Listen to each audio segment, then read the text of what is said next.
Bonjour, je suis ravie de vous retrouver pour cette quatrième chronique. Donc jusque-là, je vous ai déjà parlé longuement de la gratitude et il y a un souci, un problème qui se soulève avec cette gratitude, c'est que justement, elle ne vient pas toujours naturellement. Vous avez dû vous en rendre compte, les aspects négatifs de la vie, les déceptions, les ressentiments, les peurs, enfin tout ce qui est négatif en fait, occupe parfois bien plus notre attention que les aspects positifs. Alors, il peut être essentiel effectivement d'utiliser ce que je vais appeler moi un cahier des chemins noirs. Donc, que certains penseront peut-être au livre de Sylvain Tesson, ils n'auront pas tort, ça m'a inspiré. Donc, ce cahier des chemins noirs, c'est un cahier sur lequel vous pourrez vous cracher sans retenue toutes vos douleurs et vos frustrations. Parce qu'il faut bien le comprendre, tout ce que vous allez garder en vous, en fait, vous le ruminez, même inconsciemment. Et en fait, c'est comme un poison que vous avalez un petit peu tous les jours. Donc une fois que vous avez vraiment craché tout ce poison, ça vous permet de libérer votre esprit et puis de pouvoir ouvrir en toute tranquillité votre cœur à, par exemple, une méditation de gratitude. C'est ce que je voulais vous communiquer aujourd'hui. Donc en effet, à mesure qu'on éprouve toutes ces émotions positives, notre conscience, elle s'élargit, on le sait, notre créativité aussi, et donc notre capacité, la créativité, c'est notre capacité à résoudre des problèmes qui s'épanouissent, et donc on devient vraiment plus efficace dans tout notre quotidien. Alors l'exercice qui va suivre, il s'appuie sur une méditation guidée qui a été créée par le docteur Cathy Kemper du Centre pour la santé intégrative et le bien-être de l'Ohio State University. Voilà, donc durant cet exercice, vous allez essayer de vous concentrer essentiellement sur les parties dans lesquelles vous allez pouvoir vous identifier. C'est pas grave s'il y a certains éléments dans lesquels vous ne vous retrouvez pas vraiment. Il faut compter environ 10 minutes pour cette petite méditation un petit peu particulière. Et donc pour commencer, bien évidemment, il faut trouver un endroit sûr et calme où vous êtes certain que vous ne serez pas dérangé. Et puis, vous asseoir dans une position confortable, plutôt le dos droit, soutenu, le cou et la tête droite. Mais vous pouvez aussi vous allonger sur le dos. Par contre, voilà, assurez-vous d'avoir suffisamment chaud. Peut-être vous procurer un pull ou une petite couverture si la pièce est fraîche. Et puis bien sûr, vous desserrez vos vêtements pour ne pas être gêné dans votre respiration. Voilà. Et puis là, vous allez pouvoir tranquillement fermer vos yeux. Ou si vous n'aimez pas, vous laissez juste une concentration douce en regardant à quelques centimètres devant vous. Voilà. Et puis vous respirez tranquillement, profondément. C'est toujours important d'expirer profondément aussi. Et commencer le processus pour vous sentir plus apaisé et centré. Donc sentez bien votre ventre qui se dilate lorsque vous inspirez et qui se rétrécit lorsque vous expirez. Et puis maintenant, vous allez prendre 1 minute ou 2 pour analyser mentalement votre corps à la recherche des zones où il y a des tiraillements, des tensions ou des douleurs. Voilà. Et donc vous respirez en même temps que vous ressentez ces tensions, ces douleurs. Et puis ensuite vous expirez en laissant la tension se relâcher. Voilà, vous expirez vos tensions, vos douleurs. Vous remplissez d'oxygène dans cette zone. Et puis ensuite, vous expirez en laissant la tension se relâcher.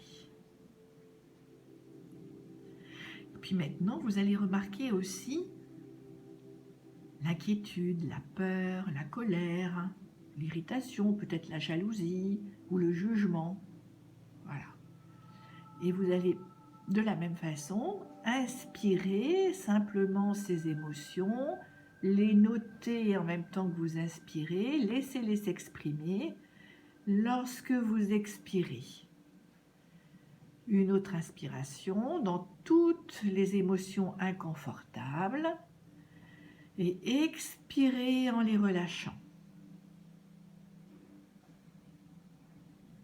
On refait la même chose maintenant avec toutes les pensées de souvenirs, de projets, d'associations, de fantasmes, enfin, toutes les choses autres que d'être ici.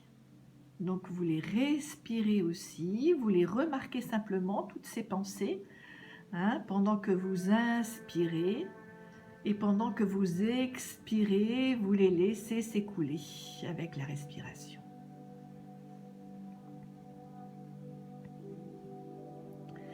Maintenant que votre corps, vos émotions, vos pensées sont un petit peu plus claires, nous pouvons commencer à nous concentrer sur les événements, les expériences, les personnes, les animaux de compagnie ou les biens pour lesquels nous sommes reconnaissants. Nous nous concentrons sur les événements, les expériences, les personnes ou les animaux de compagnie ou même les biens pour lesquels nous sommes reconnaissants. Tout d'abord, rappelez-vous que si vous écoutez cet enregistrement, ça veut dire que vous possédez déjà des dons merveilleux. Le premier, c'est le don de la vie elle-même, bien sûr, le don le plus précieux. Quelqu'un un jour vous a donné naissance, quelqu'un vous a nourri lorsque vous étiez enfant, a changé votre couche, vous a habillé, lavé, vous a appris à parler et comprendre. Et puis le don d'entendre, pour que vous puissiez entendre et apprendre, qu'il s'agisse du chant d'un oiseau, des notes d'un groupe ou d'un orchestre, des chants et de voix, du son de votre propre respiration qui entre et qui s'écoule.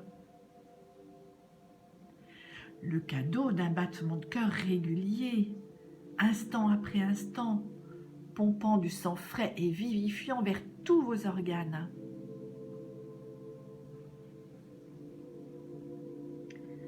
Pensez maintenant à tout ce dont nous disposons aujourd'hui et qui rendent notre vie bien plus facile et plus confortable qu'elle ne l'était pour nos arrière-grands-parents. Nous actionnons un interrupteur et la lumière apparaît. Nous ouvrons un robinet et l'eau propre et potable s'écoule. Nous ajustons un thermostat, une pièce devient plus chaude ou plus froide.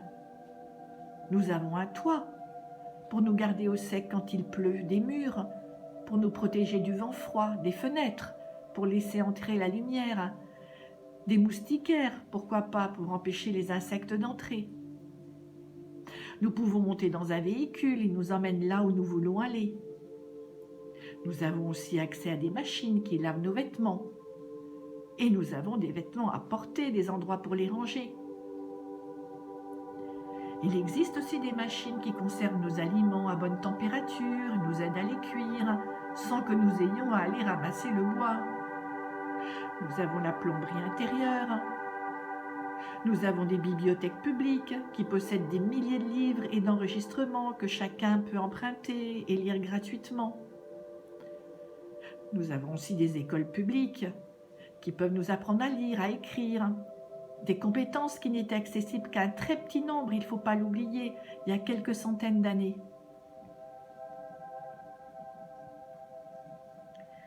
Maintenant, prenez un moment pour réfléchir aux milliers de personnes qui ont travaillé dur, certaines sans vous connaître du tout, pour rendre votre vie plus facile et plus agréable. Certains qui plantent, cultivent et récoltent votre nourriture, certains qui transportent cette nourriture jusqu'au marché.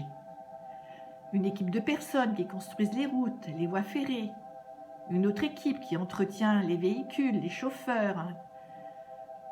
Ceux qui prennent le temps de concevoir le magasin, les étagères, les emballages, qui assurent la sécurité des aliments. Le service postal. Ceux qui trient le courrier, d'autres qui le livrent. Ceux qui entretiennent les serveurs afin que vous puissiez recevoir et envoyer des mails. Ceux qui conçoivent des opérations, des systèmes de collecte, de tri, d'élimination des déchets. ce qui rassemble des reportages et des photos et ce qui crée de nombreux mécanismes par lesquels les nouvelles peuvent nous parvenir. Tous ceux qui font du sport, créent de l'art ou de la musique ou des pièces de théâtre, des poèmes, des films pour nous divertir. Et la plupart d'entre eux sont des personnes que vous n'avez jamais rencontrées ou que vous connaissez à peine. Maintenant, pensez aux personnes et aux animaux de compagnie que vous connaissez, qui enrichissent votre vie. Pensez à vos collègues, à vos pairs, à ces ancêtres qui ont travaillé pour que vous puissiez bien vivre, à ces amis qui vous soutiennent, vous, quand vous avez besoin d'une épaule ou d'une main.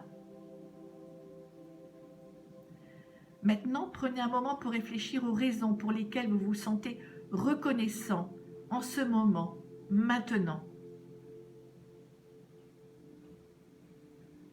Il y a tellement de raisons de se sentir reconnaissant en ce moment, maintenant. La gratitude remplit nos cœurs et nos esprits. Elle élève notre esprit, c'est certain.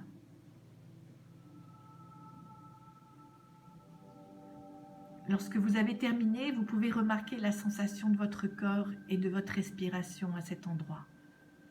Reposez-vous tranquillement pendant plusieurs minutes en remarquant ce que vous ressentez dans tout votre corps, vos émotions et vos pensées. Pas de jugement, juste de constat. Étirez doucement vos mains, vos bras, vos pieds, vos jambes. Si vous choisissez de vous lever, faites-le lentement. Avec de la pratique, vous pouvez facilement vous sentir reconnaissant où que vous soyez. Merci d'avoir pratiqué cette méditation guidée, centrée sur le cœur pour promouvoir un sentiment de gratitude.